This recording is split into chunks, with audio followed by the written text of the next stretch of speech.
Hello, everybody. Welcome to the second episode of Economic Basics for Prelims May 2023.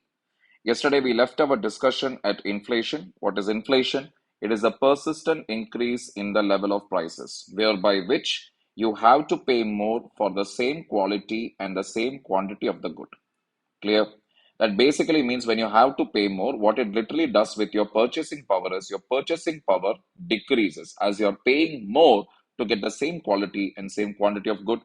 There are two types of inflation: cost push inflation, demand pull inflation. Cost push simply means your labor prices are increasing, raw material prices are increasing, or because of supply side disruptions, that is just like during Corona time, there were a lot of containment zones, as a result of which goods could not reach the market on time, laborers could not go to the factories, etc. As a result of which, it leads to what? An increase in cost. Demand pull inflation can happen because of very high demand. Case in point being, because of the Russia-Ukraine war, we know wheat was in shortage, leading to an increase in demand for it. A shortage in supply also can increase the demand for such goods. Apart from that, what you need to understand is how different goods will behave in front of demand. Normal goods are those goods basically whose demand will actually increase when its prices decreases, and demand will actually decrease when the prices increases. Inferior goods, on the other hand, the demand will decrease as the income of the person increases. Giffen goods is again a type of what? Inferior good. And the demand will increase as the income decreases.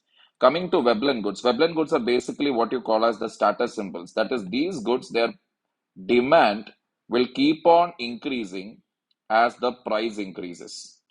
For example, gold, luxury cars, all of that. Now, how do you measure inflation? You measure inflation by using GDP deflator. Now, what do you mean by GDP deflator? When you talk about GDP deflator, it is basically what nominal GDP divided by real GDP. But nominal GDP, you can remember it like this. Now, the GDP of the current year, that is what it means. Current year at what? Current prices. At current prices, you call what? Nominal GDP. Real GDP simply means you're referring it, you're cross comparing it with a base year. Base year means a reference year. In this particular case, it is always 2011-12. Why are you doing this exercise? Because I want to know whether the price increase has taken place or whether truly the production of goods and services has increased. For that purpose, I do this exercise. So I need to know finally whether in 2020 to 23, how much percentage of growth is because of truly an increase in the value of production and how much percentage of growth is because of an increase in the prices. Clear, people?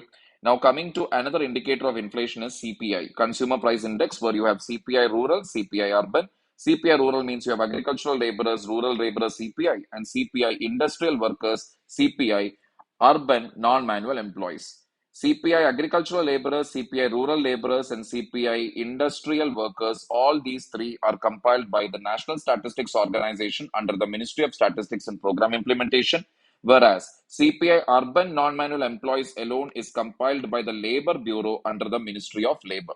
Now, apart from this, you also have another indicator, that is wholesale price index. Consumer price index measures inflation at the level of the consumer. Wholesale price index measures inflation at the wholesale level or market level.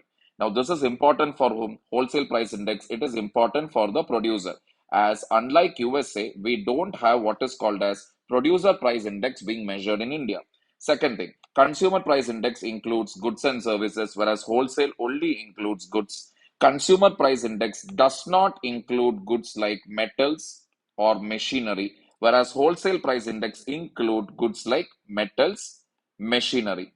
Then consumer price index basically what is it? Has a higher weightage for food, whereas at wholesale prices you don't find what? You don't find higher weightage for food. Food is there, but the weightage compared to consumer price index, food has a lower weightage. Clear, people? Coming to base year. Base year, like I told you, is a reference year. Who advises revising the base year? The Organization Advisory Committee on National Account Statistics. And then, what do you why do you do it? You do it because, as per UN System of National Accounts 2008, the base year has to be revised. Why you have to revise it? Simple logic. See, to calculate the GDP of 2020 to 23, I am taking which year as reference? 2011-12. Where in 2011-12, 1 GB data used to cost 300 rupees. Today, if you pay around 300 rupees, you will get anywhere between 25 to 30 GB data. Back in 2011-12, people were still using what? Hard disk. Today, people are using what? Sorry, not hard disk, CD drive, DVD drive. Today, people are rather using OTT platforms. So there is a lot of difference in goods and services when you compare 2020 to 23 with 2011-12. So it is better that you take a closer year, and they will make this recommendation. That is, the National Account of Statistics will make this recommendation to whom? They'll make this recommendation to Ministry of Statistics and Program Implementation. After this, the other two terms that I'm going to introduce you to is core inflation and headline inflation. Headline inflation simply means it is the total inflation. Clear? The total inflation of CPI and the total inflation of WPI. Now, from this, if I deduct from CPI total, if I subtract food and fuel, and similarly from WPI total, I subtract food and fuel, I'll get what?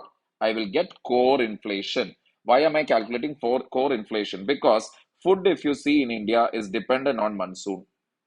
Similarly, fuel, if you see in India, we are dependent highly on imports. That means literally India does not have any control over these two items. So I need to know whether my inflation is because of food and fuel alone or whether the inflation is because of an increase in demand.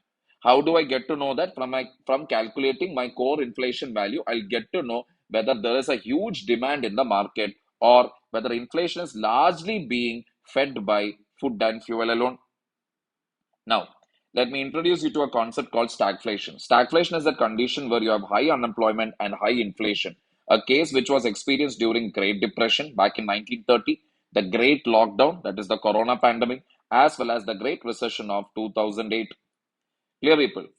This is in direct opposite or direct contrast to the theory given by Phillips curve. What does Phillips curve say? Phillips curve says that when unemployment is low, that means employment is high, inflation will be high. Why? Because everybody will be having high amount of income.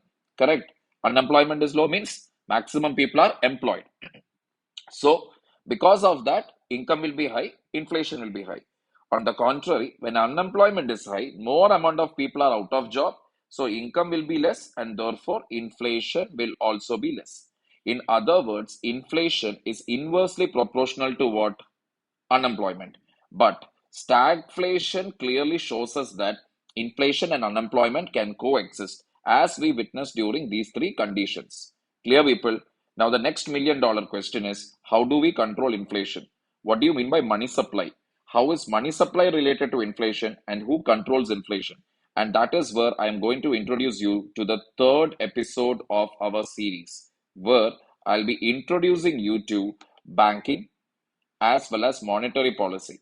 Now, officially, let me tell you, this is one of the most important section in UPSC economics. If I were to say this is like 30 percentage weightage I will give for this one section alone. Followed by this, obviously, the other 60 percentage or other 70 percentage goes to which all sections? Well, you have to stay tuned with this channel to know more. So, hope you like this video again. Any suggestions you have, put it up in the comment section. Any other particular topic, economics related, that you want me to take up, again put it up in the comment section. Keep going through this for a quick revision and also to understand the most important theories of economics that are important from a prelims perspective. All right, people, keep studying, keep working hard. God bless. Take care.